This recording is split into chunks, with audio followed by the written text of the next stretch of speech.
Hi, I'm Christina Applegate. And I'm Jamie-Lynn Sigler. And this is Messy.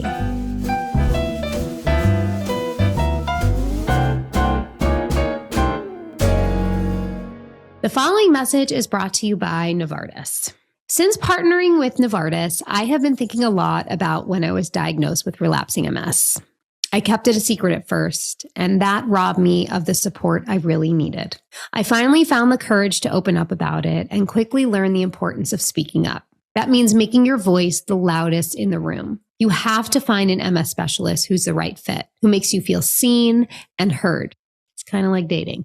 That's why I partnered with Novartis to create a 3-step guide to inspire others to own their RMS journeys, recognize their needs, and find a treatment that works for them. Learn more about my story at reframingms.com.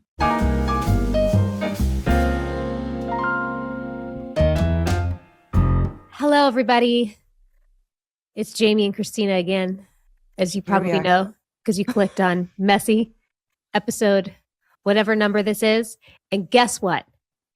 Our guest today is the reason, it's his fault that this podcast exists, essentially. Everything's his fault in the best way. He's one of our best friends. He's one of the greatest guys we've ever known. We've talked about him more than probably any other person on this podcast as well, other than ourselves. It's Mr. Lance Bass. Hi, ladies. Hey, baby. Oh my God, we're so excited to have, we've been waiting. Yeah. I mean, what month is, doesn't matter. It's many months into the year and we've been waiting and waiting for this moment. So this is unbelievably exciting. To those who wait, we've been trying, but our schedules obviously are crazy, but we are here and I'm so glad to be with you. The podcast, I'm loving it. And yes, thank you so much for all the shout outs. I feel very loved and all. You are. I don't think there's a person on the planet who doesn't love you, Lance. I don't think that's very true. I can find some. No, I honestly think that they'd be a dumb. They're a dumb if they don't love you. They're dumb-dumbs if they don't love you because you're just the kindest person I've ever met. So now here's something I don't know, you guys. I don't know how you guys met.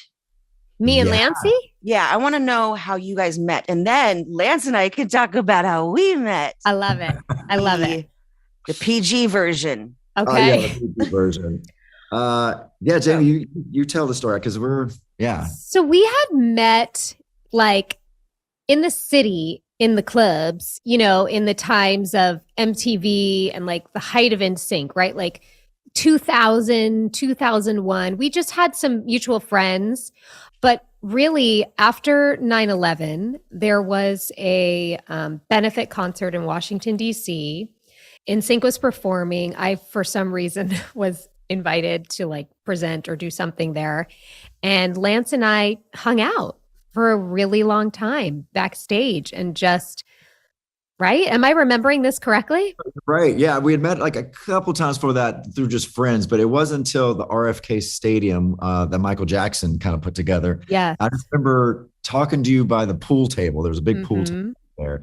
And I think that's just where we fell in love. Yeah. There's always just been an ease between him and I, this very comfortable space that I think Lance creates where my husband always says, you are your best self whenever you're with Lance. I feel like I can be me. There's no airs about you. You're just authentic. You're who you are, which is also very interesting. And what I want to get to a little bit later after we do our origin stories together, that we have held a lot of secrets for each other, as authentic and real as if we've always been as friends.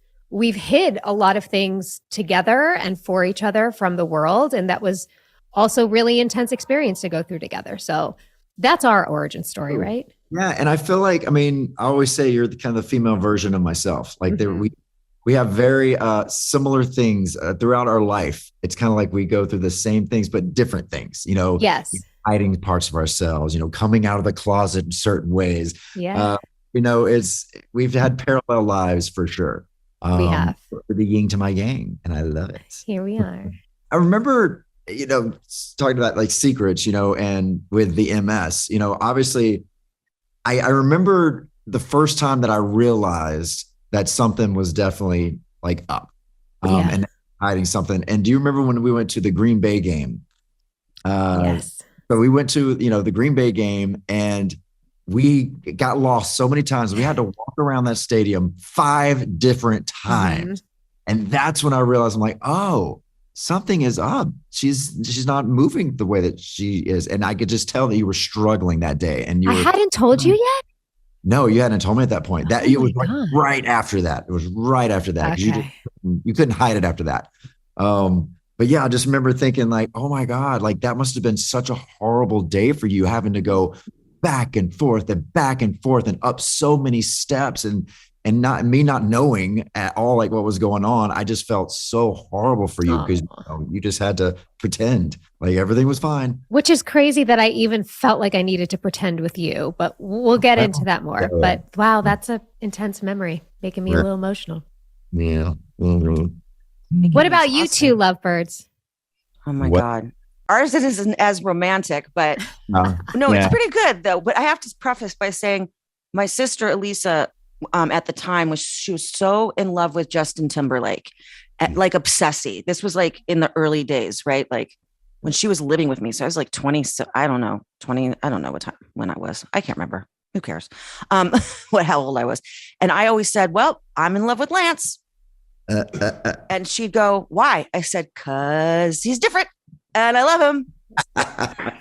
You knew. I was obsessed with you because I was like, how awesome is this human being? Like you're up there doing this thing and you're this beautiful you. And the day that you were able to be authentically you was like the greatest day of all time. So, so I was so obsessed with you that I was doing the sweetest thing. And what's really funny is Cameron ended up dating Justin way after. I think that's probably when they met for the first time. You walk into our premiere and she's doing an interview next to me, and I run over in the middle of her interview and I go, Lance fucking Bass is here. And she's like, what? And that was it. You came through the door, and I don't know if you can remember. I remember the entire night. So yeah, I mean, I remember we were doing the carpet, y'all were like a little down, and then we kind of meet eyes, and I look at you and you just look at me and you mouth, I love you. And I just looked at you, I was like, I love you. And then it was just kind of, that was it. I could see it. That was it. Yeah, and we ended up hanging out, dancing, other things late into the evening. I think you were the first person to take me to Bungalow 8. Yeah, the party was at Bungalow 8. Yeah, baby. We did things that little Lance has never seen before, and his little innocent self was like shocked, So, but that was then a long time ago. But it was so sweet, and I kind of like kidnapped you that night. I really did. I kidnapped you, and we were with my sister Elisa, and we stayed together, and like we've been friends ever since. And your secret was always safe with me. I know. You were really trying to make sure that it was solidified in your brain that, yes, I probably was gay, because you were trying to set me up with Alyssa, my sister. And I was testing you. It wasn't like I know this is going to sound really horrible, but this is Lance's and my relationship. I said, oh yeah. You're not gay. He's like, and I said, kiss my sister. Such a horrible person I was. But I think I did. You did kiss her. I'm proving you. But do you remember when I finally confirmed it to you? Oh, you were driving me home from your house. Yeah. On Mulholland. You're like, let's get in the car. I drove, because I remember, we were heading to your house, and then you just kind of looked at me. You're like, I know. I freaking know. I was like, okay. I was like, yes. Well, your friend that you were with had a feather boa on that we were hanging out with. So I think if you were ready to talk about it, but to me at least. But then for years we kept that, for you, out of respect for you and love for you, when you were ready. To tell the world. It was a different time, It was a different time, but I love how embraced your coming out was. Your being. I don't like to say coming out. It seems like you're going from one thing to the next. You're just acknowledging and being your authentic self and how much the world has loved and accepted you and your fans. And now watching you like in clips with Justin and stuff, you are the sexiest one up there. Just word. FYI. Yep. Yeah, you know, it's so interesting how parallel, like you were saying, our journeys have been, because I can remember the moment you had told me as well. I think it's like when you were dating Jesse, we were in your house, and I can remember when I told you, and I remember you were staying with me in New York. This was in, I don't know, 2004 or 5. You were dating Riken at the time, and you were not out yet. And there was a man that had a blog named Perez Hilton at the time. He was really mean. I think he's had a reckoning since, I'm not sure, but he was pretty mean to people. And you would think as a gay man himself that he would have had compassion and been sensitive. But he essentially outed you. Am I right? Oh yeah, for sure. And in especially a time where it was dangerous. I mean, it's dangerous to be outed no matter what, but then it was real dangerous. You know, you actually feared for your life, you know, back then. If people... And you hadn't even talked to your family yet, which was, I'm so mad about this. I'm so mad. And to me, that was the most heartbreaking part. Stomach, barf bag. And as terrible as that was to witness, you know, I don't want it to come out the wrong way, but I was so grateful that I was to be able to be there with you. Like, you were staying at my apartment, I remember, when all that happened, and your mom was calling and your Mimi was calling, and you didn't know what your life would be after that. And it wasn't on your terms and it wasn't on your timing. And I still fucking hate that for you. But like Christina said, like, seeing this evolution that definitely still took time. Like, once you were out, I think you still had a lot of years of figuring out how you were going to present yourself in the world and what that meant. And to see you today not give a fuck and just really blossom into exactly who you are is so incredible and inspiring to watch. And to be honest, like, something I'm trying to model for myself, because, you know, similar to you, when I came out about having MS, like, really that's when my processing and journey began as well. And it really took me the last 8 years to figure out how I could have a voice with this as well. And I feel like we're kind of at like similar timing of all of that as well. And it's beautiful to go through with you. It's true. You know, it's the healing process can't really start until you're able to, one, admit it to yourself, and then be able to, you know, surround yourself with loved ones that get to support you. And I mean, that's when my healing started, my able to like become myself. And yeah, like you said, it was a process, and it took years to really be able to find myself. You know, I would make mistakes. I would try to learn as much as I could about the community, because a lot of people don't realize that, you know, I came out very publicly, but when I came out, I didn't know what the community was or needed. Like, I wasn't really a part of it. So I couldn't be the one leading the parades and being like, okay, guys, let me educate you on what the gay community needs. I didn't know that. So I had to learn myself before I was able to have a voice in the community. Oh, that's right. I mean, I think about, okay, so we met in what, 1999, I'd say?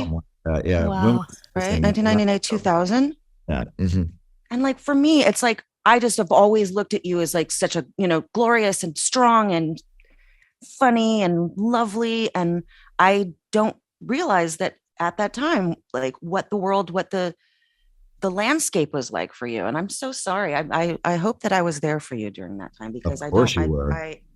I mean, I remember, but it's like, I kind of look back on it as like butterflies and rainbows, but rainbow flags. No, but just that you really had to kind of come up against society. So, fuck, man. And a lot of that, you know, you compartmentalize and you try to, and it's funny what you can get yourself to just ignore for as long as possible. So a lot of that time I do feel like was butterflies and rainbows, right? Because I was just so innocently naive. But then you start thinking about how you truly felt. You're like, oh yeah, there were many nights where I would cry myself to sleep. I was so alone, or just, I wanted to have a relationship like the other guy. So there was those moments that you're just like, oh yeah, there were definitely some miserable times that I just kind of forgot about and just would put into a box. I can only imagine, my love, like you being on stage and, having panties thrown at you and like that kind of having to live in this other environment. Oh my God. I can't even imagine, my love. I can't. Yeah. You don't know what reality is sometimes, that's for sure. So going through something like that at such a young age, and, you felt like an actor, it's like, yeah, when I'm on stage singing about girls and everything, obviously I'm not really feeling that. So I just feel like a lot of that time was just an act. And then you start thinking, well, what is real about myself? Like, am I losing myself into this character that I'm creating? Like, who is the real Lance in all of this? Because it did feel like I was just kind of living this kind of dream of a life that I was creating for other people to enjoy, not myself. Just wanted to take a quick break and share a word from one of Messy's advertisers. Since partnering with Novartis, I have been thinking a lot about when I was first diagnosed with relapsing MS. And to be honest, I was overwhelmed and in denial, and I didn't want to accept it. Eventually, I had to be real with myself, reflect on what was important, reframe how my diagnosis was impacting my life, and focus on how I was feeling. And I wish I'd started thinking about my needs sooner. It helped me get to a place of acceptance and find the right treatment choice for me. And I really hope others don't wait as long as I did. That's why I partnered with Novartis to create a 3-step guide, hoping it can help people speak up and voice their needs. Get the guide at reframingms.com. Hey, messy listeners. This episode is proudly brought to you by LolaVie, an award-winning hair care line founded by the ever-fabulous, ever-iconic Jennifer Aniston. We've all marveled at her hair through the years. It's no mistake that she would give us the fantastic hair care line. She worked with industry-leading chemists and developed a proprietary bond. Did I say that word? Proprietary bond technology known as the Biomimetic Peptide Pro 3. Okay? It's derived from chia seeds. It's like natural. It's none of the bad stuff. Let me tell you, this LolaVie line has transformed my hair. I love how it smells as well. I don't even need to put perfume on because people comment to me, what is that amazing smell? And I'm like, oh, it's my hair care. Yeah. I use the shampoo, the conditioner, the leave-in conditioner, and detangler. Those are all really important, especially for people like myself who wear their hair in a bun 24 hours a day and don't shower for like a week or two. And then I take out my hair and it's like, it's stuck up and it's got like dreadlocks and stuff. I swear to God. Oh, and the shower brush. Oh, the brush is great. It's insane. So I'll get in there and people are like, oh, your hair, you're never going to get those knots out. I'm like, oh, really? Guess what? LolaVie will. And I put the stuff in and then I use the shower brush and bam. And then my hair there you go. frizzes up because it's all gray. But it's not LolaVie's fault.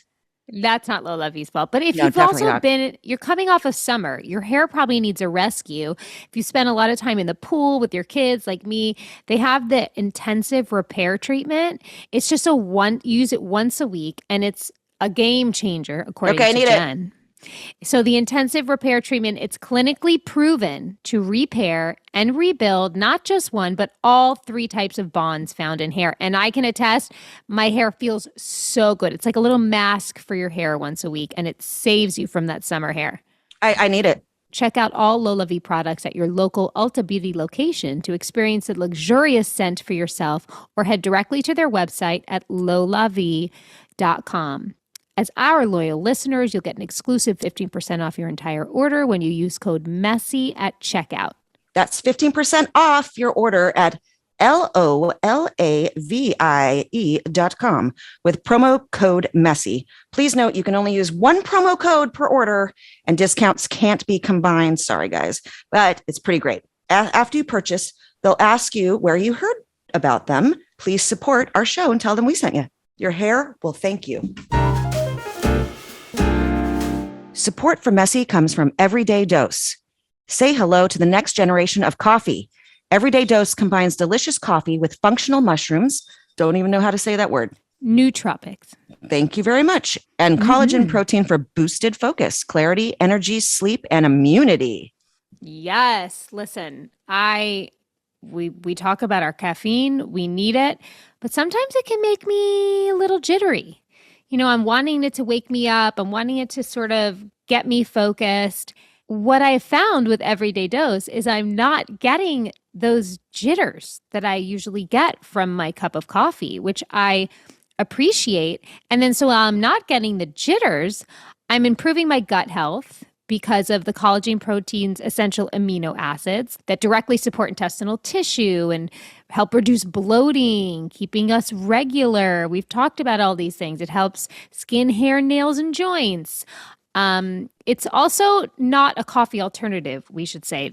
It is coffee, but better because it's added with the functional mushrooms, the collagen protein, the nootropics, like we said. And there's only 5 ingredients. It's coffee, lion's mane, chaga, L-theanine, and collagen protein. All right, so check it out. This is how you make it. It's super easy. You just need to add 1 scoop of Everyday Dose coffee to your cup, add hot or cold water, 3 to 7 ounces, froth it up with your fancy frother for about 10 to 15 seconds. Add your favorite milk, ice, or sweetener if you want.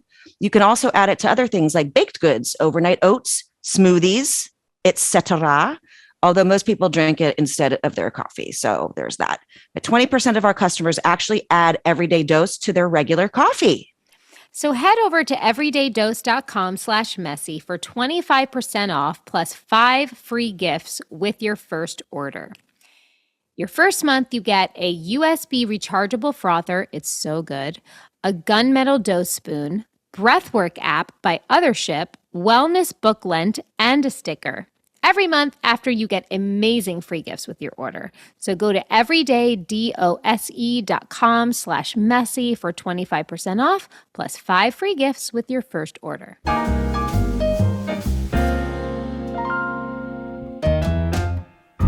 Do you feel now, because at least from the outside it seems this way, do you feel like you have really stepped into your power and in the sense that like you just know yourself and you know what you want? Because it feels like to me watching you, and you and I have been through a lot of ups and downs together and a lot of triumphs and a lot of failures. Mm-hmm. And it just feels like, and I've said it and you've said it to me many times because you saw it for me, and I've said it to you so many times because I always saw it for you. Like everything seems to be falling into place now. Like it just does. And no one deserves that more. No, it does feel that way. And it's, just in the last few years, I feel like I'm finally just finding my place. And I feel like I know exactly who I am. And I finally have confidence. Like I had zero confidence with NSYNC or anything. I mean, I just always never felt good enough on anything. But now, this day, now with my kids and where I'm at in my career and my, marriage, I just feel confident in everything that I do right now. And, no one's going to make me feel bad about anything, like the Perez Hiltons of the world. Like I don't give a shit what anyone thinks. And I used to, we all care, especially as entertainers. You care, but now I just do not care about what people think anymore. I'm just going to do my thing and try to live as authentically as I can. Well, you're doing it, babe. I try. You are. No, I love seeing you and Michael and the kids. It's like, you guys, first of all, you guys make us laugh like on the gram constantly. I can't wait for October's because Lance Scares is my favorite thing. Yeah. But the stupid ramen on your head a few weeks ago. I had to up it this year. That was brilliant. I mean, brilliant. You are such a creative, and I don't know if people really understand like how incredibly creative and how many things you've got your hands in out there in the world. And also you're like, that I'm so jealous about your investments, but we won't go into that too much. He's really smart, everybody. Real smart. But I mean, I don't even know how you and Michael met. Oh yeah. Well, it's a weird story because there's no there's a lot of times we met, but didn't know we met. So it was Halloween and there were 2 different nights, 2 different Halloween parties in different costumes. We have a picture of ourselves together in a group of all our best friends. Never met him, but he's in the picture. The next day I have another picture with him. Again, didn't really talk to him, didn't meet him. And then it was a couple, and again, he had just lived in LA for a year and just happened to meet my friend circle. And they were all really close, but again, never introduced us. I never met this guy. And it wasn't until a couple months later, it was January after Halloween, and I was in Palm Springs, visiting a friend for his birthday. And there was a bunch of us there for his birthday.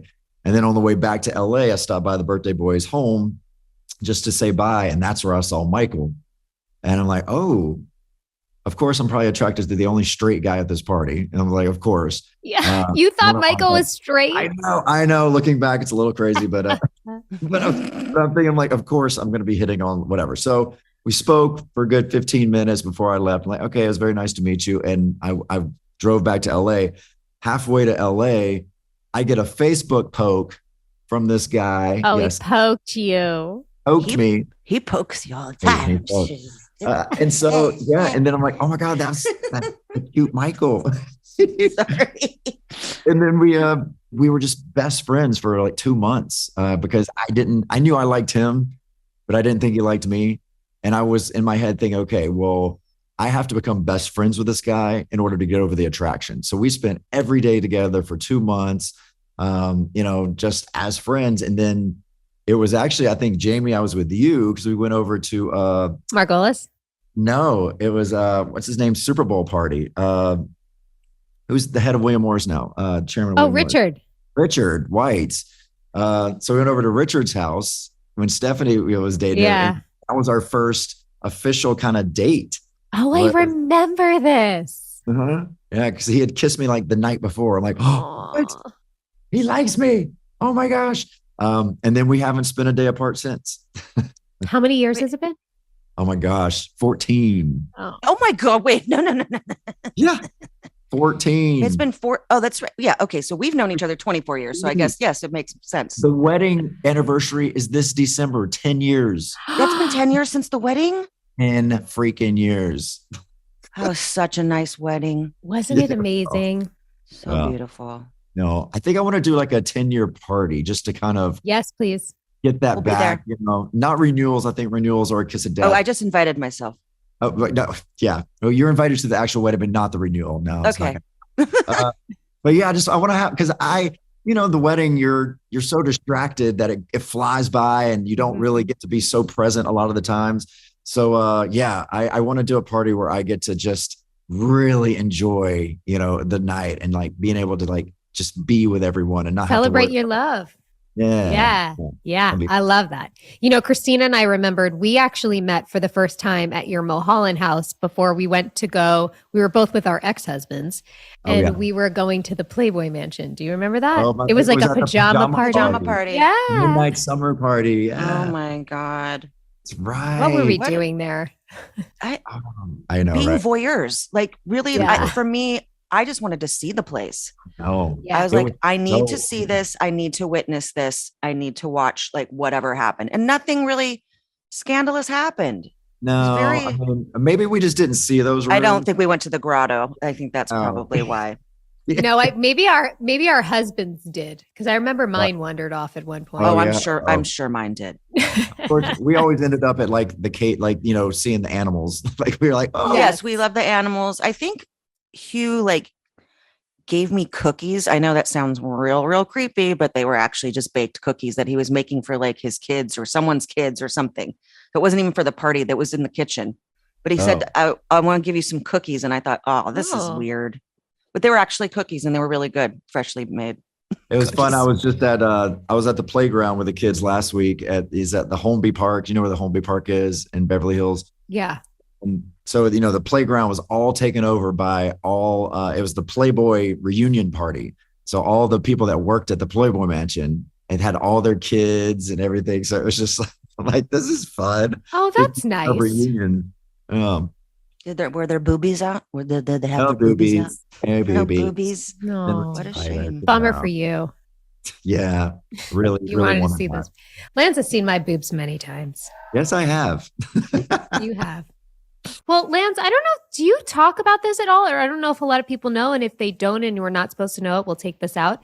But you have developed type 2 diabetes, right? Oh, yeah. Yeah. Type 2. And it's had to be a complete lifestyle change for you. It is. What is that? Tell us like when that all happened. It's so strange because I think I was in denial for so long. I guess my doctor was telling me I was pre-diabetic for, a couple of years. And this is right before COVID. And I'm thinking like, sure. Like whatever. I'm healthy. I eat right. I don't even hardly eat sugar. I don't even care for dessert. I'm like, there's no way this is right. And then, about a year after COVID, he's like, no, you're like heavily diabetic now. I'm like, what? So it just kind of came out of nowhere, just full fledged. And it's been a journey for sure. And I'm still trying to figure it out because my levels are all over the place and I'm trying to figure out what I can eat and not eat. Trying to get my insulin right. That's been the hardest part because it's a 24/7 job. Like it is a job when you have this, this disease, because you're constantly thinking like, oh, I got to have a new needle. Okay. I forgot my insulin again. Okay. I have to take, a 1 unit, 15 minutes before every carb that I take, 15 minutes before this. And it's just constant, like having to remember and do. It's been a challenge and, I'll eventually get it under control, but 40 years of your life, you're not having to worry about it. And then all of a sudden you're like, oh crap, I have to really concentrate on this and figure this out.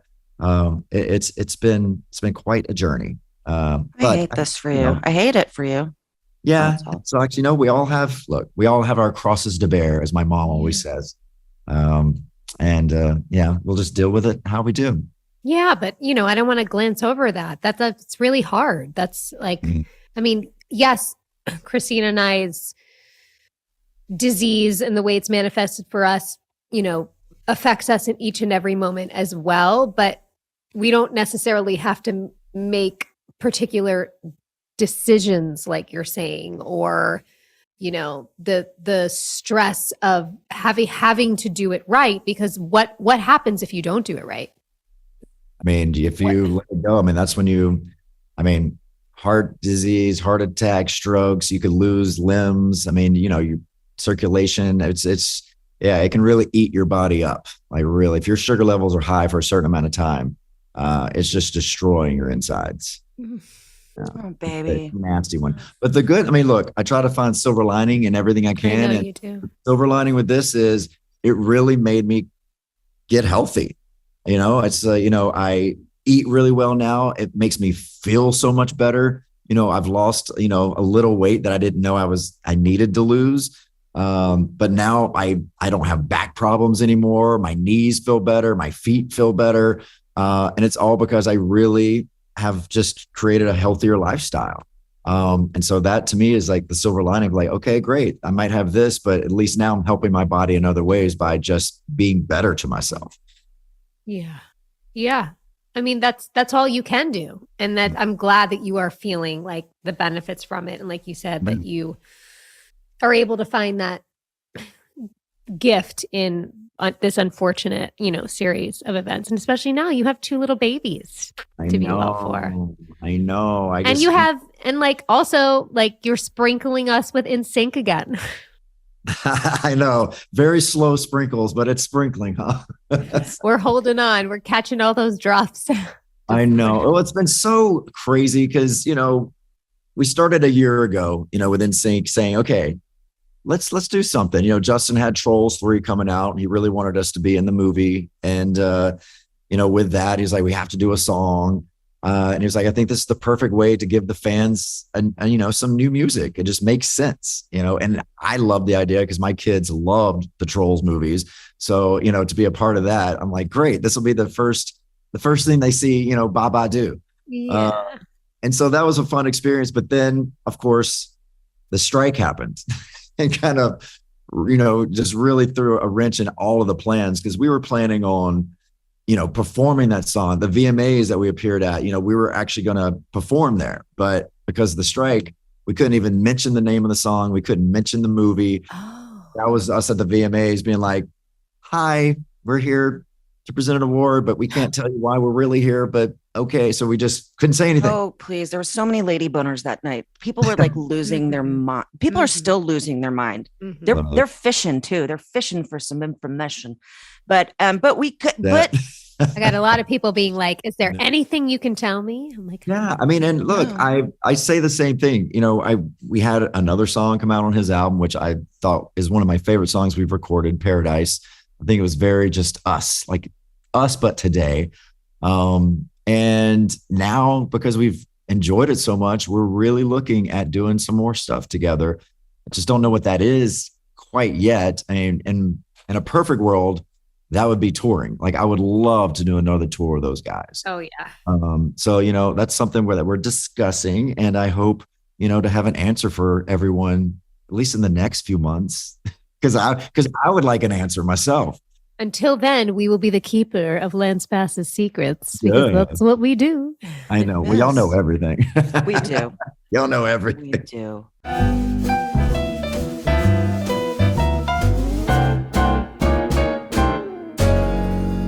Support for the Messy podcast comes from Vuori. Oh gosh, Vuori. Oh God, we're gonna have to talk about this again. We got to talk about it again. The joggers, the performance joggers in the color that I want. I think I'm just going to order it, because you know what? I think I might get a discount, which we'll be discussing in a second. That's right. And if you don't know what Vuori is, let us help you. Okay. It is the incredible, versatile, and comfortable new perspective on performance apparel. You look great in these outfits, okay? Outside of the gym, you're looking great. It's perfect for your workout or your activity or whatever you're wanting to do. And it's also, you can feel good about what you're buying, let me tell you too, because Vuori offsets 100% of their carbon footprint. And since 2019, they have also offset 100% of their plastic footprint. But now let's get to what we're really talking about, which is the clothes. Besides the fact that you know that I'm obsessed with the joggers, the women's daily legging is a brand new perspective on leggings, made with breath interlock performance stretch knit fabric. It's high waist with a tunnel drawstring tie thingy with a no slip fit and cuffed ankles. There's no mistake in the name, baby. Now. Look at this. You are? Right now. See my little oh, Jamie, you're not wearing clothes. Just kidding. You're going to want to wear them daily. And you know what? I love that they're high waisted, because, you know, as you get older, with menopausal like myself, the mid band of the belly, it needs a high waist. You got to and a little drawstring to like suck it all in. Yeah, and men, they haven't forgotten about you. Men's. Men's. There's great things for the men's, including their men's Sunday performance jogger. It's made from premium performance stretch fabric. It's designed to keep you moving, and there's no bulk around the ankles. It's equal parts style and comfort. There you go. But you know what Vuori is? It's an investment in your happiness. Mm-hmm. For our listeners, there's an offering of 20% off your first purchase. Get yourself some of the most comfortable, and listen to me, we're not reading this, like seriously, the most comfortable and versatile clothing on the planet at vuori.com/messy. That's VUORI.com/messy, which if you don't know how to spell that, it's MESSY, or is how we like to spell it, big S. That's right. Not only will you receive 20% off your first purchase, but enjoy free shipping on any U.S. orders over $75 and free returns. Go to vuori.com/messy and discover the versatility of Vuori clothing. Support comes from Cionic. The Cionic Neural Sleeve is the first FDA-cleared bionic clothing designed to help people living with MS and other neurological conditions improve walking and strength. If you don't know about Cionic, let me tell you about it. So yes, it's bionic clothing. It's just very thin, can fit under clothing. It has all of these electrodes that attach to the four main muscle groups, the quads, the hamstrings, in the shins and the calf. And you take the app, You can work with a face-to-face with a dedicated Cionic mobility specialist who helps sort of cater the device specifically for you and your gait and how you're walking. And it analyzes every step you take, sends the electrical pulses to the 4 major muscle groups, how they're needing. So in real time, you're getting the assistance you need. It was an award-winning device, by the way, named one of Time's best inventions, and just won the impact category of Fast Company's Innovation by Design Awards. I seriously need to try this. Yeah. We've talked about it because it's like you know me, I'm like, don't do things that I'm supposed to be doing for myself, but I need this. I need it so badly. I need it. This is made for people like us. It is designed for us. And by the way, the best part is, because I know there's a lot of devices in the market, you pay as you go. So if the neural sleeve isn't working for you, you can cancel anytime for any reason. That's important for you to know. I'm so glad that we are partnered up with this company, and it's very exciting to me. So yes, but what I was going to say, we're also very excited to share that Messy listeners can get $50 off by entering the code MESSY, which is MESSY, during checkout. To learn more, visit cionic.com/messy, CIONIC.com/messy. Messy is sponsored by BetterHelp. Therapy's great. It's so important to just talk about life and what you're going through. Kind of miss like that thing when we were a kid, right? Where you're always learning and growing. And as an adult, sometimes we feel like we lose that curiosity. Like it's just all tasks and stuff and taxes, but it's not. And going to therapy and sort of getting these like logistical things out of your head and getting to you and the source of you and who you are and what you care about and what you like and what you love. These are the things that you can do in therapy. It's not just, time. It's not just vent sessions, which are important, but it's also time to just grow. If you're thinking of starting therapy, just give BetterHelp a try. It's entirely online, designed to be convenient, flexible, and suited to your schedule. Just fill out a brief questionnaire to get matched with a licensed therapist, and you can switch therapists anytime you want for no additional charge. So say someone's there and you're like, not my thing. Don't stop therapy because you're not connecting on a level. Just go, maybe it's just not for you. That's not your bestie. And that's okay. And that's why BetterHelp is great, because you can take the time online to find the one that's best for you.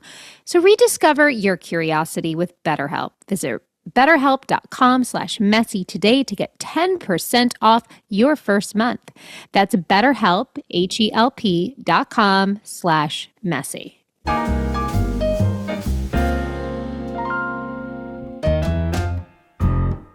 I was going to say, when we were talking about you having, I'm sorry to go back to diabetes, but like you have an air about you of joy that is infectious. And I know you probably feel sad sometimes, but I don't think I've really ever I've seen that side of you. Yes. But it's like you've got this sense of gratitude for life that makes me feel bad about myself sometimes when I'm like complaining and then you're around and you have light, like people who don't know you, have never met you. You have light like beaming off of your body. And it's so wonderful to be around. And you know how much we love you. And you know how much Sadie loves you. And we were all just at Coachella together. Oh, that picture you sent me made me so happy to see. Here we are at this place, hundreds of thousands of people. And we just keep running into Lance and Michael. It was but it was almost, I think you were kind of stalking us because we go into the VIP area and then all of a sudden Lance and Michael would come on up and then we'd be in a crowd of thousands and then Lance and Michael would come up. It was so wonderful. It made the whole night for me because that was a difficult night for me. So I bet. Yeah. No, but Christina, you're really right. I mean, even in all the years that we've known each other and been so close, you are always so positive, and you've always choose that light, and you always choose that energy. And I know that that's not easy. Yeah. And I understand how difficult that is deeply. We both do. And so like, what are the things that you have, what have been your tools? What have you turned to? What are the things that you think have really like gotten you through a lot of those moments? Yeah. It's really just kind of being grateful for that. And I think, it helped that I kind of grew up in the South, because I think when you grow up learning to pray every day, right? And just like thanking the Lord above, just thanking for, the things that you have, kind of set my mindset my whole life of like being able just to be thankful for everything, no matter who you pray to or who you talk to and what universe that you're, speaking to. It's just nice to be able to get that out and be like, you know what? This is fucking cool. And thank you. Like, this is like, thank you. So I've always had that, my whole life. So I think that's, I learned how to meditate. And that also is kind of like my, that thankfulness coming out is like when I meditate. And that's just something I learned at kind of a younger age. And I don't know, it just keeps me grounded. And in the South also, even if you're having a bad day, you put that face on, and so I've always been the one. I don't want it. It's kind of like when people call you back in the day when you'd actually have a phone in the house and they'd call you in the morning and you're sleeping, and most people just, answer by like, hello. And you just know that they're sleeping. I could never let anyone know they woke me up. So I'd be like, hello, hey, oh no, I've been up, totally been up, just like I didn't bad, even like waking me up. Like, you don't want anyone to feel bad. No, at all. So I've just always been that person. I am the fucking opposite. Yeah, you call me between the hours that I have set aside of do not call me, that I'm not happy that you called me. Oh yeah. Yeah. Just, that I answer, but yeah, too, if you did, you'd be like, fuck you. What? I love it. I love it so much. I'm like, now you just make me feel like a real wasted space on this planet. Like I'm going to start doing the Lance's guidebook of how to live and be happy. Yes. And you are the greatest friend. Oh. You can always tell when you look at somebody and they have the same people around them for years and years and years. And it's not just because, you're a joy to be around, because you're a really, really good friend. Yeah. Well, I'm surrounded by amazing friends like yourselves. I don't know. I live for my friends. A lot of people just, some like my family, they, it was all about the family. They just had their little circle, tight knit friends. But me, I've always had just this really great, pretty large circle of close friends that I just really bond with. And they've been with me, from high school to live in Orlando, to live in New York, to LA. I have these amazing pockets of friends that I'm just still so close with. And you've always brought us together at your house. Yeah. And which is my favorite. I love entertaining. Even as a kid, I was always the one that loved to entertain. I threw the Halloween party. I threw the New Year's party. I just wanted everyone to have fun. Like I just wanted everyone to always just be in a good mood and just have a good time. So I was always an entertainer. Who I got to hang out with this week was Mandy. We went to a rage room. Yeah. Well, Mandy Sherman. Sherman, of course. Yes, that Mandy. Yeah. And we went to a rage room and we broke stuff. I want to do that so badly. It was so good. Will you wait for me till I come to LA and you guys do it with me? Okay. Yes. Oh my gosh, that would be so fun. I would love to destroy a TV with a jackhammer. Yes. They have so many things. Everyone needs to let that out because we hold a lot of things in. We sure do, baby. Yeah. It's nice. You would love it. And I think I want to build one here. There's companies that probably come to your house and bring shit like that for you just to destroy. We didn't need to look that up. I just want to throw a TV out a window. Like I want to feel like a rock. Yes. Like, yes. Yeah. I love it. Well, speaking also of being a good friend, I mean, you guys can speak to it more because I was in the second part of it. But, when Christina was diagnosed with MS, she called you. And I'd love for you guys to be able to sort of tell that story and then how I came in the picture and then fast forward many, many years. And here we are. I think it was Lance who called me. I think you called me because I had come out. Or maybe I had told you. Do you remember the timeline? Yeah. It's all so crazy, obviously in my brain. Yeah. Well, you had told me that because I don't think you fully knew exactly what was going on yet, but I know you had been sick, or like you weren't yourself. So I knew something was up. And then, you told me when you finally got diagnosed. I mean, I think you immediately, told me. And it was, you went through it. I mean, it was really hard for you to take. And it was just, as a friend, it was really hard to watch you go through that. I mean, it's hard for me to watch both of y'all have to go through, such something that is, just so hard to deal with. And the thing that it killed me was for you looking like you were like, like, this is it. It's over. Like, I felt like you just like immediately just didn't know what to do and kind of gave up at that second. And I knew how strong you are. And I'm like, girl, I was like, get over this first phase first. I think it's kind of like that grief where the acceptance first and getting over that. But I knew that it was going to take you a little time to like really grasp, the situation. It's still taking me time, honey. 3 years later, I'm still. Only imagine. Yeah. And then when did you put us in touch? I feel like it was almost pretty immediately. Because I just knew you needed a support system around you. Because again, it's kind of like me coming out as gay. Like, I didn't really know much about being gay. You didn't know much about having MS. No, so I had no idea. Nothing. I knew nothing about it, even though I knew, I know Selma, but I still didn't understand it. Yeah. And I knew Selma and I knew Jamie, and I just knew that Jamie would be the perfect person for you to know, because just the way that Jamie's handled this and just took it like a champ and just really wanted to learn as much as possible about it and try to get as healthy as possible. She was just such a hero that I just felt like she would just be so good for anyone as a wealth of knowledge to be around them. Well, little did you know how much it was a gift to me too. Yeah. And I didn't know how sorry, I'm emotional. I didn't know how badly I needed Christina. Yeah. Yeah. It's true. I mean, you girls are the only ones that know what it's like to go through something like that. We'll never know that. And so to have that family to be able to, talk to and be real honest. And I'm sure you have conversations that I'll never be privy to, but you need that. Like, you need that in your soul, someone that's going through this, because you're the only ones that are ever going to understand it. Well, I want to thank you. I mean, we're not done yet because I have more things to ask you, my love. I want to thank you though, because, I don't think I'd be okay if I didn't have her.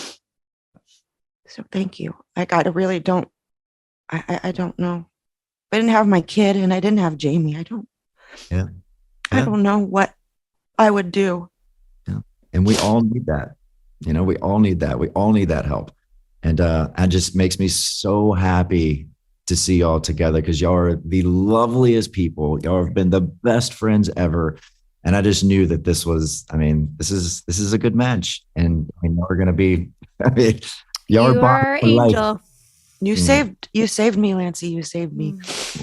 Well, I don't even know what kind of abyss I would be falling into. And I still am in it, but this girl picks me up every day. And I've ruined her too, all her grace and beauty and spirit. I've taken her down a fucking notch or two. I needed it. I needed to get knocked upside the head for a little bit. No, you didn't. Oh, God. Well, one of my favorite questions Christina asks guests sometimes is to tell us about their little selves. I don't mean to take your question away. You say it, Christina. Yeah, don't do it, because I'm crying and also. She wants to know about little Lance. Just little Lance. Who is and little we don't Lance? mean your penis. We don't mean your penis, Lancey. What is your penis's name too, by the way? Oh my gosh. Well, little Lance, I grew up in a very, very small town in Mississippi, 2,000 people. So, I'm glad that I got to feel that, because not many people know what it's like to grow up in a town where you didn't lock your doors. You knew every single person in town. Everyone was in your business. Everyone knew everything, but it just felt so safe. And I wish every child could feel just so safe in their childhood that they didn't have to worry about anything. So I was very sheltered, of course, coming from a small town in Mississippi. It's like, oh, there's nothing bad going on over here. No, it's, you're very sheltered. But, I love the fact that I had no worries, as a kid. I was very protected. And I know my kids will probably never feel that way just because of, where we live and all that. It's like, they're never going to be able to, I will never be able to trust them to walk home at 7 p.m. when the light, sun. Don't even know. It's like, not even with security would I let my daughter walk down the street. Not going to happen. But this is what I love. It's like, what were like your dreams and like when you were like 7-year-old little Lance, and what were you, what did you see for yourself in your life? Because you were in such a small town, you weren't exposed to probably all the different things that, you can accomplish in the world. But like, what was little Lance watching on TV? What was little Lance listening to? I don't know. Those are my favorite questions. Of course, as an 80s baby, I loved, Michael Jackson, Janet Jackson, Madonna. I loved the pop, but I was also into, country music too. Because in Mississippi, you had to, you just love. Oh, hi, the kids are now home. Hi, baby. All right, here's the thing. Did your kids ever go into Peppa Pig? Yeah. Okay. Yeah. That whole jumping in muddy puddles thing is a nuisance. I don't know who created that, but the fact that their favorite thing on that show is to jump in muddy puddles just encourages these kids to jump in puddles. I still have my 13-year-old. If it is raining outside, she goes out in my rain boots and jumps in puddles. I love that.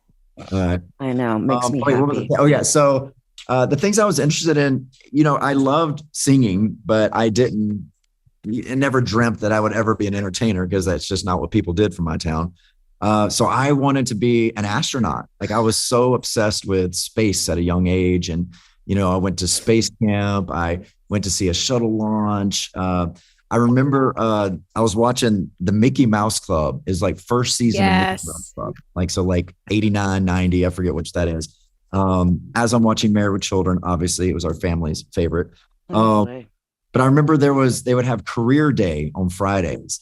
And there was one guy that came on, there was a space engineer. Yes. I wish you guys could see, this is the time that I wish that we did film our show, because the cuteness that's happening right now. There's such little V and Papa. I can't. Oh my God. So so it was career day and there was a space engineer on, and he was like, most astronauts, they have to, go into a field where, then they get chosen to be an astronaut, and space engineering is what you would need to go into in order to be chosen as an astronaut. So from that day, I think I was 8 years old. I'm like, I'm going to be a space engineer so that I can become an astronaut. So that was my career path as an 8-year-old. Which is so amazing to me that you are a cosmonaut. Yeah. Like, I know. The generation right now may not know this. The man is a cosmonaut, and he can't go to space. It's not the journey I thought I would have to take. No, you did to become in a pop band, in the biggest pop band in the world. Star in order to become an astronaut, but hey, whatever it took, So I'm sure a lot of astronauts would have preferred that route too. It is definitely a little easier route, that's for sure. But I don't even know, like, how did that even happen? I've, you and I have talked about it, and I've seen interviews of you and stuff like that, but like, how, I know that everybody was assembled, but like, how did they, I think I know this though, but maybe for people who are listening, how did you guys news team assemble? Like, how did that happen? We actually just were all friends in certain ways. When we got together, it was 1995. So there was no such thing as a boy band. There was it was vocal groups. It was, we love Boys to Men, Take That, we loved, I love New Kids on the Block. And that was one of my first concerts I went to when I was a little kid. But yeah, it was like, we always looked up to these vocal groups, and so we all got together because two of the guys worked at Universal Studios, and then two of the other guys worked at Disney World. And Chris Kirkpatrick was the one that's, was like, hey, I want to put a band together, because he knew of Lou Pearlman through Howie D from the Backstreet Boys. So yeah, so we were all just, friends in different ways. Chris put the group together, called Justin. Justin called JC. They ran into Joey on a dance floor at 8 Tracks at Pleasure Island. It's like, hey, want to be in a band? And then they were looking for a bass singer because they had a bass singer, Joey's friend, but he didn't want to do it. And that's when Justin called me because I knew him through a vocal coach in Mississippi. And he was like, hey, you want to come down here and sing in this group? And I was like, sure, I'll quit high school. Oh my God. And yeah, it happened just as organically as that. It was nuts. Wow. That's so crazy. Wait, what? It was 95, you said? Yeah, October 1st, 95 was the day I met all the guys and the first time we all sang together. So then when we met in 99, 2099, I mean, you were a mega papa star. Yeah, yeah. In just a short amount of years. Holy. Yeah, we were only together bad for word. a good, yeah. We were only together for right a little amount of time. It was good timing. Wow. But yeah. So Lance, even though we know a lot about you, Christina, do you know about this hidden magical talent of hers? Wait, not that one. Just kidding. No. Michael, the other one. Where's the box of cherries? Just kidding. Sorry. Okay. I'm gonna let her get herself ready for this. Okay. But she was gonna ask you your 5 favorite movies. 5 favorite movies? Don't think too hard about them. Okay, yeah. Just say what comes off your head. Okay. And she's gonna read you like a book. Okay. Yeah, I'd have to take time to see my very 5 favorite, but here are 5 of my favorites. I would say Big Fish is one of my faves. Clue is my ultimate favorite. I love Christmas, so A Christmas Story, I think, would be up there. Mm-hmm. Although Home Alone, but like Christmas Story, I think would be right up there. Let's go with oh man, 2 more. See, I'm all over the place with this because now I'm. It going doesn't matter. It's okay. Right. Just go with what comes to your mind. I'm probably going to suck at this today because I do know you. So yeah. Or any alien movie. Let's see. What are my favorite? Let's do. Oh, Goonies. I mean, that was on my list. I think it just changed my life as a kid. Like you just want to be in that movie. Mm-hmm. And I do love the Freddy Krueger movies, but I don't know if that would be. I mean, they're Nightmare on Elm Street. Yeah, I mean Nightmare on Elm Street, That's but okay. I mean, cinematically they're horrible. But like it was something about it that it made something that you want to watch over and over again. You guys talk for a second because this isn't a hard one for me. Sorry. You weren't too far off from a lot of mine. Yeah. Not shocking. What? Yeah. Right. Which ones are you? Goonies was for sure. Like Goonies, I always say was the movie that made me want to be an actor because I was like, I want to do that. Yeah. I want to be in there and do that with them. Oh, Lost Boys. That would be up there. Mm-hmm. Okay. Really throwing her off with the 6th. Sorry. Replace Nightmare on Elm Street with Lost Boys. Okay, fine. Okay. I mean the thematic thing that I'm getting is a sense of acceptance in a group, which is, I mean, that could be just what we're talking about in life, but I feel like there's this lifting one another up that in all these movies, the main protagonists have someone there to lift them up. And either you didn't have that when you were little and you wish that you had that kind of bond with someone, or you did. Even, Lost Boys, they were lifting each other up, even though they were killing people, but they were there. It was ride or die. And I feel like maybe that's why you stay with the same friends, because you want to make sure that you have ride or dies forever and that you're not going to let icky people, bloodsuckers into your world, because you know that the people that you have will come to your rescue no matter what. I love that. Keeps me safe. Y'all are my Goonies. Yeah. The Goonies. Yeah. It's your, I don't know. That's kind of what I'm feeling. I don't know why I'm feeling that when there's Clue in there. It's just a damn fun movie, but it's also a group. He's cheeky. It's a group. Yeah. Working together to figure something out together. There we go. All right. That's my She's in it. Isn't that a magical talent of hers? Really? And you're so right. And I think that can go even further and say that I always wanted to be accepted. That's what I was saying. Yes, people who are just going to hold you up and be accepted and have no matter what. Yeah. It's all in there. That's all wow. like that whimsiness. Look at this talent. I'm thinking this is going to be a new show of yours coming to TLC. Madam Christina. People ask me to do this. Like we have listeners that write to us. Here's my 5. Can you figure me out? And I probably should. Don't worry, listeners, we're seeing them, but it's just a little hard for me to do if I don't know what you look like and stuff too. But yeah, I've got people like friends of mine who've listened to the podcast. They're like, what about my 5? What about my 5? Like, hold on, guys. It's reserved for special occasions. That's right. I love this talent. How have I not known this about you? Well, it started as something that I do like at parties when people were kind of sitting around drinking a little bit too much. And then I'd come in and ruin them. Well, did Jamie ever tell you our Tyler Henry experience?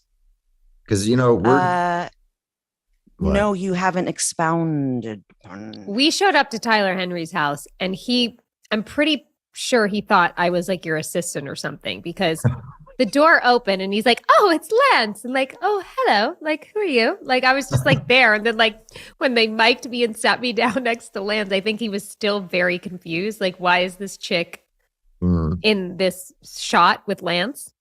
You got that too, didn't you? I did feel he was a little, yeah. I just felt like he might have been a fan or something. I don't know. I was like, well, I'm actually here for her. Yeah, well, that's what he did when he sat down. He's like your Make-A-Wish friend. They're telling me to talk to her. Like, why? Like, I think it was meaning like, this is not the celebrity here. But he picked up on my grandfather and my brother. Yeah. And I know you wanted to do that because, your brother had, passed recently. And you wanted, just me and me at that time, I hadn't had anyone really close to me pass. Not a mother, like no one. And I'm like, well, I mean, I don't know what he's going to say to me, but I was there for you because I knew you were going to get some really great, communication, with the people you wanted. I did, yeah. But remember he said, like, he asked about your sister's rash. Okay. This is what's weird. So this is the stuff I want to.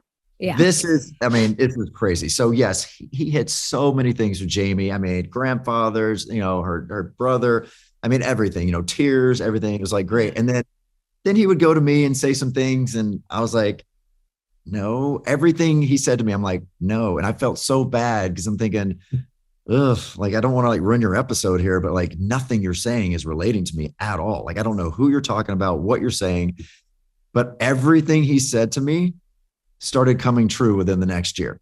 Almost everything he said. I'm like, oh my gosh. And it started with talking about my sister. And, it was like, something about the kids and how the guardian angel, who's like maybe my great grandmother, is watching them, And then she's like, and she just need to make sure that, she goes to the doctor to make sure she checks out that rash on her leg. He goes, it's not dangerous, but until she goes and gets that checked out, it's not going to go away. And I'm like, well, that's a random thing to say. So I talked to my sister the next day and I'm like, oh, we had a lot to say about you. And she was like, what? Then I need to go check out that rash on my leg? Just like that. I'm like, what? Yeah, exactly what he said. Like, what was that?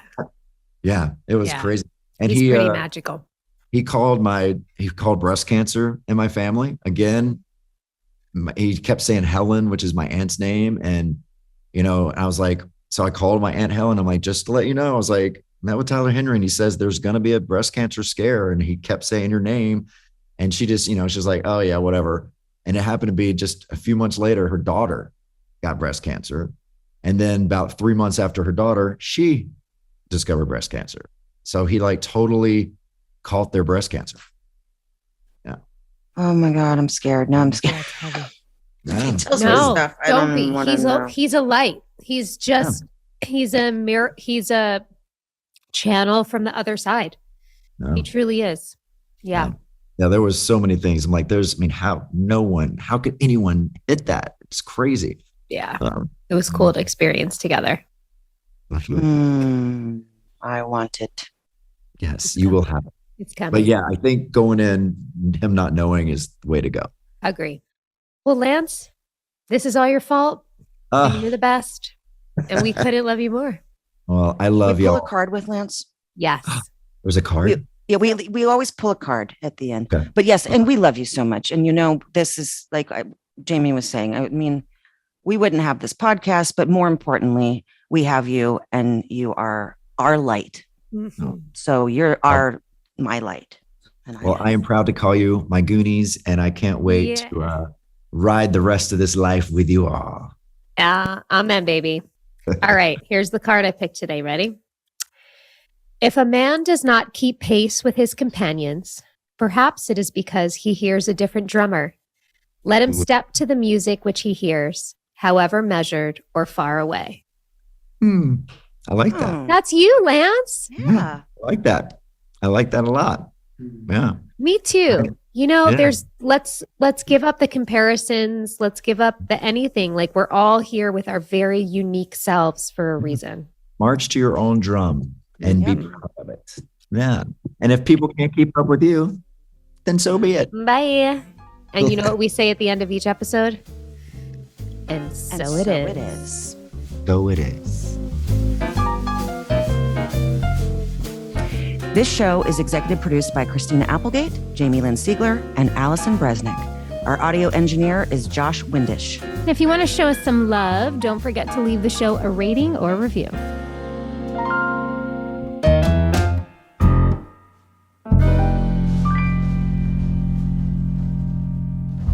Hi, it's Jamie. Thanks for listening.